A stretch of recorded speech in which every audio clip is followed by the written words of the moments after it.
Guys இன்னைக்கு நம்ம என்ன டாபிக் பார்க்க போகிறோம்னா க்ருஸ்கல்ஸ் அல்காரிதம். க்ருஸ்கல்ஸ் அல்காரிதம் என்னதுன்னா, இது வந்து நான் லீனியர் டேட்டா ஸ்ட்ரக்சரோட ரெண்டு இருக்குது. நான் லீனியரில் ரெண்டு இருக்குது, ட்ரீ அண்ட் கிராஃப்.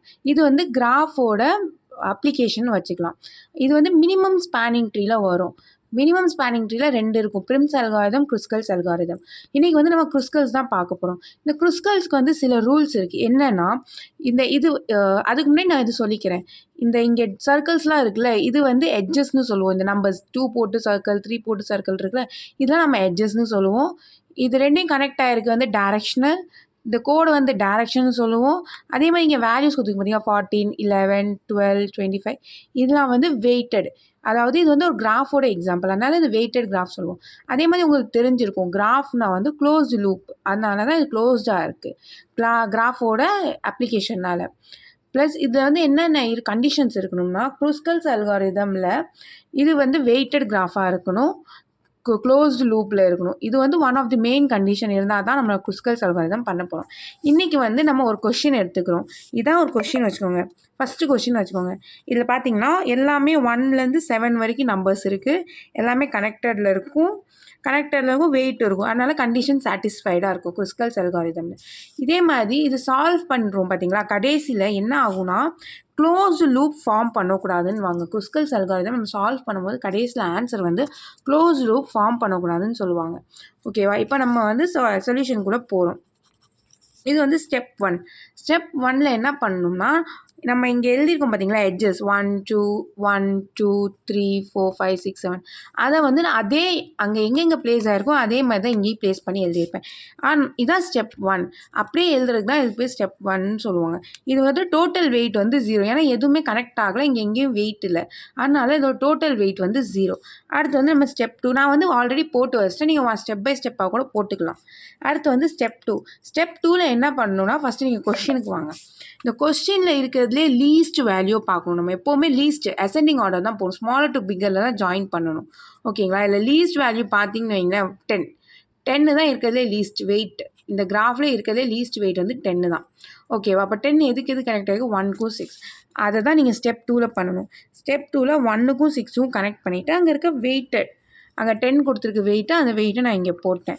அப்போது இங்கே டோட்டல் வெயிட் 0, ஏன்னா இங்கே எதுவுமே கனெக்ட் ஆகலை. இங்கே வந்து 1 கனெக்ட் ஆகிருக்கு, அப்போது இங்கே வந்து டோட்டல் வெயிட் வந்து 10ன்னு வரும். ஓகேவா? அதுக்கு அடுத்து வந்து 10 முடிஞ்சிடுச்சு, இது முடிஞ்சிடுச்சு. இதுக்கு அடுத்து இருக்கிறது லீஸ்ட் வேல்யூ நீங்கள் பார்க்கணும். இதுக்கு அடுத்த லீஸ்ட் வேல்யூ இந்த கிராஃபில் வந்து 11 இருக்கிறது, லீஸ்ட் வேல்யூ 11 தான். அதுக்கடுத்து 10க்கு அடுத்து அப்போது 3 to 4 கனெக்ட் ஆகிருக்கு. அடுத்து வந்து ஸ்டெப் 3க்கு போயிடும். ஸ்டெப் ஒன்று தான் கனெக்ட் பண்ண முடியும். அதே மாதிரி தான் ஸ்டெப் 1ல் நம்ம எதுவுமே கனெக்ட் பண்ணாங்க, இருக்க வேல்யூஸ் கொடுத்து டோட்டல் வெயிட் 0.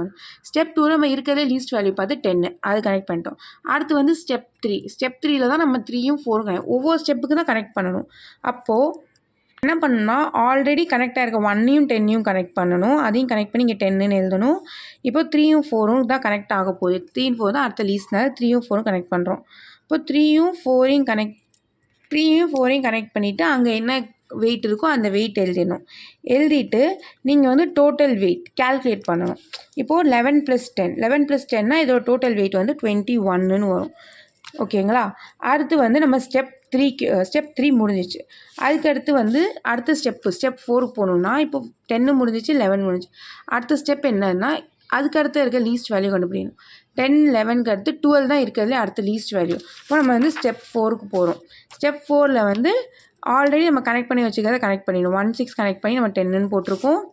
அதே மாதிரி வேறு என்ன கனெக்ட் பண்ணியிருக்கோம், 4ம் 3யும். ஸோ அந்த 4ம் 3யும் கனெக்ட் பண்ணி 11ன்னு போட்டுக்கணும். அதுக்கடுத்து இப்போ பார்த்தோம் பார்த்தீங்கன்னா 12, அது எங்கே இருக்குது, 7க்கும் 2க்கும் நடுவில் இருக்குது. 7 to 2 கனெக்ட் ஆகிருக்கு. ஸோ அப்போ 7 2யும் கனெக்ட் பண்ணி நம்ம 12ன்னு போட்டுக்கிறோம். இதுதான் 3rd 4th ஸ்டெப்பு. இது வந்து செகண்ட் ஸ்டெப்பில் கனெக்ட் பண்ணோம், இது வந்து 3rd ஸ்டெப்பில் கனெக்ட் பண்ணோம், இது வந்து 4th ஸ்டெப்பில் கனெக்ட் பண்ணியிருக்கோம். அடுத்து வந்து டோட்டல் வெயிட், அதே மாதிரி தான் இதுக்கும் டோட்டல் வெயிட் போடணும். இப்போ 11 + 10 வந்து 21 இருந்துச்சு, கரெக்டாக? அப்போது இது வந்து எவ்வளோ வெயிட்டாக இருக்கும் நம்ம பார்த்து கால்குலேட் பண்ணி போட்டுருணும். அதை நம்ம கால்குலேட் பண்ணோன்னா அதோட வேல்யூ வந்து 33ன்னு வரும். டோட்டல் வெயிட் வந்து 33. இது வந்து ஸ்டெப் 4. அடுத்து வந்து ஸ்டெப் 5. நம்ம ஸ்டெப் 5 போகிறதுக்குன்னா என்ன பண்ணுறோன்னா, ஆல்ரெடி கனெக்ட் ஆனதை கனெக்ட் பண்ணிக்கலாம், கொஞ்சம் ஈஸியாக இருக்கும். இப்போது இது வந்து ஆல்ரெடி கனெக்ட் ஆனது 10 வெயிட்டு, இது வந்து 11 வெயிட்டு, இது வந்து அடுத்து வந்து 2 7 வந்து 12 வெயிட்டு. கரெக்ட்டுங்களா? இப்போ அடுத்த ஸ்டெப்பு நம்ம பார்த்தோன்னா 10 நம்ம கனெக்ட் பண்ணியாச்சு, 11 நம்ம கனெக்ட் பண்ணியாச்சு, 12 நம்ம கனெக்ட். அடுத்து இதில் லீஸ்ட் எதுன்னு பார்த்தீங்கன்னா 14 தான் அடுத்த லீஸ்ட். அது எதுக்கு கனெக்ட் ஆகி 2க்கும் 3க்கும் கனெக்ட் ஆகிடுது. அதை தான் நம்ம இங்கே கனெக்ட் பண்ண போகிறோம். 2க்கும் 3க்கும் கனெக்ட் பண்ணிவிட்டு என்ன வேல்யூவோ அந்த வேல்யூ 40ன்ற வேல்யூ இருக்குது. ஸோ 40ன்ற வேல்யூ நம்ம எழுதிக்கிறோம். அடுத்து வந்து இதே மாதிரி இதுக்கு டோட்டல் வெயிட் கால்குலேட் பண்ணணும். ஸோ இதோட வேல்யூ வந்து 47 வரும். சரிங்களா? அடுத்து வந்து நம்ம கனெக்ட் பண்ணதை கனெக்ட் பண்ணிக்கலாம். 1லேருந்து 6க்கு 10, 2லேருந்து 7க்கு 12, 2லேருந்து 3க்கு வந்து 14, 4லேருந்து 3க்கு வந்து 11. ஓகேங்களா? இது கனெக்ட் பண்ணிவிட்டு அடுத்து இருக்கிறதுலே ஷார்ட்டஸ்ட் வேல்யூ 40 நம்ம கனெக்ட் பண்ணி கட் பண்ணிட்டோம். அடுத்து இருக்கிறதுலே ஷார்ட்டஸ்ட் பார்த்தீங்கன்னா 17 வந்து 7க்கும் 4க்கும் கனெக்ட் ஆகிருக்கு. ஸோ அதை வந்து நம்ம இங்கே கனெக்ட் பண்ண முடியாது. ஏன்னா 7க்கும் 4க்கும் கனெக்ட் பண்ணோன்னு வைங்களேன், க்ளோஸ்டு லூப் ஃபார்ம் ஆகும். கரெக்டாக? இதில் க்ருஸ்கல்ஸில் என்னென்னா க்ளோஸ்டு லூப் ஃபார்ம் ஆகக்கூடாது. ஸோ அப்போ கனெக்ட் ஆச்சுன்னா நம்ம என்ன பண்ணணும்னா இதில் இக்னோர் பண்ணிடணும். இந்த வேல்யூ நம்ம எடுக்கக்கூடாது இந்த லைனே. அடுத்த லீஸ்ட்டு பார்த்தீங்கன்னு வைங்களேன் 20ன்றதான் அடுத்த லீஸ்ட்டு. அது எதுக்கு கனெக்ட் ஆகிடுது? 5க்கும் 4க்கும் கனெக்ட் ஆகிருக்கு. ஸோ தான் நம்ம ஸ்டெப் 6ல் கனெக்ட் பண்ண போகிறோம். 5க்கும் 4க்கும் கனெக்ட் பண்ண போகிறோம். 5க்கும் 4க்கும் கனெக்ட் பண்ணிவிட்டு அங்கே என்ன வேல்யூ இருக்கோ இங்கே 5க்கும் 4க்கும் 20 இருக்குது. ஸோ அந்த 20யை எழுதிக்க போகிறோம். அதுக்கு வந்து இதுக்கு டோட்டல் வெயிட் கால்குலேட் பண்ண போகிறோம். டோட்டல் வெயிட் கால்குலேட் பண்ணோம்னா 67 வரும். ஓகேங்களா? அடுத்து வந்து ஆல்ரெடி கனெக்ட் பண்ண நம்ம கனெக்ட் பண்ணிக்கலாம் ஆஸ் யூஸ்வல். 1க்கும் 2க்கும் 10, 7க்கும் 2க்கும் 12, சாரி ஸ்க்ரீன் தெரியுதான்னு பார்த்துக்கோங்க. 2க்கும் 3க்கும் 14, 4க்கும் 3க்கு வந்து 11, 5க்கும் 7க்கும் வந்து 20. முடிஞ்சிச்சா? அடுத்து இருக்கிறதுலே லீஸ்ட் நம்ம பார்க்க போகிறோம். ஆல்ரெடி கனெக்ட் பண்ணது தான் நான் கனெக்ட் பண்ணியிருக்கேன். இங்கே கனெக்ட் பண்ணது அப்படி கனெக்ட் பண்ணியிருக்கேன். இது வந்து அடுத்த ஸ்டெப்பில் நம்ம என்ன பண்ணணும்? 20 முடிஞ்சிச்சு. அடுத்து இருக்கிறதுலே லீஸ்ட் எதுன்னு பார்க்க போகிறோம். 22 தான் லீஸ்ட்டு. 22 வந்து 5க்கும் 7க்கும் கனெக்ட் ஆகிடும். ஆனால் இங்கே நம்ம 5க்கும் 7க்கும் கனெக்ட் பண்ணால் இது ஒரு லூப்பாக ஃபார்ம் ஆகுது. ஸோ லூப் ஃபார்ம் ஆகும். அதனால் நம்ம அதை வந்து இக்னோர் பண்ணிடுவோம். ஸோ இதை இக்னோர் பண்ணால் அதுக்கடுத்து இருக்க அசெண்டிங் வேல்யூ வந்து 23 தான். 23 வந்து 6க்கும் 5க்கும் கனெக்ட் ஆகிருக்கு. ஸோ நம்ம பார்க்குறோம் 6க்கும் 5க்கும் கனெக்ட் பண்ணால் க்ளோஸ் லூப் ஃபார்ம் ஆக முடியுது. ஸோ நம்ம 6க்கும் 5க்கும் கனெக்ட் பண்ணிவிட்டு அங்கே என்ன வேல்யூ இருக்கோ 23ன்ற வேல்யூ போட்டுக்கிட்டால் டோட்டல் வெயிட் வந்து எவ்வளோ வரும்னா, அப்போது கால்குலேட் பண்ணோன்னா டோட்டல் வந்து 19 வரும். ஓகேங்களா? 19 வரும். அவ்வளோதான். நீங்கள் கேட்கலாம் இங்கே 25 இருக்கே ஏன் பண்ணலைன்னு. இப்போ நீங்கள் அடுத்த ஸ்டெப்புக்கு போனீங்கன்னு வைங்களேன் 25க்கு போட்டால் நீங்கள் இங்கே கோடு போடுற மாதிரி வரும். 25 போனீங்கன்னா இங்கே கோடு போடுற மாதிரி வந்துச்சுன்னா இது க்ளோஸ் லூப் ஃபார்ம் ஆயிடும். ஸோ நம்ம க்ளோஸ் லூப் ஃபார்ம் ஆகக்கூடாது. கடைசி நம்ம என்ன செக் பண்ணணும்னா எல்லாமே கனெக்டடாக இருக்கா, இப்போது எதுவுமே தனியாக தொங்காமல் இருக்கா. ஃபார் எக்ஸாம்பிள் இப்போது இங்கே 1ன்னு வச்சுக்கோங்க, இங்கே 2ன்னு வச்சுக்கோங்க, இங்கே 3ன்னு வச்சுக்கோங்க. ஓகேங்களா? 3 இப்போ இது ரெண்டும் கனெக்டாகி தொங்கிட்டு இருக்கா, அந்த மாதிரி எதுவுமே இல்லை.